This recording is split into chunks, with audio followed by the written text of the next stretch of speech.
Gawa tayo ng salad na ala KFC salad. I-slice natin siya ng ganito. Maliliit. Ayan na siya, na-slice natin siya ng ganyan, no. Tapos, itong red onion.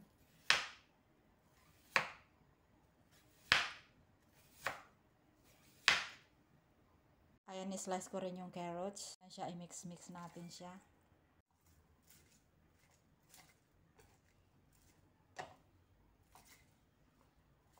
I-mix natin tong mayonnaise. Lagyan natin siya ng salt. Then sugar. Then yung lime juice. And fresh milk. Halo-haloin. Black pepper.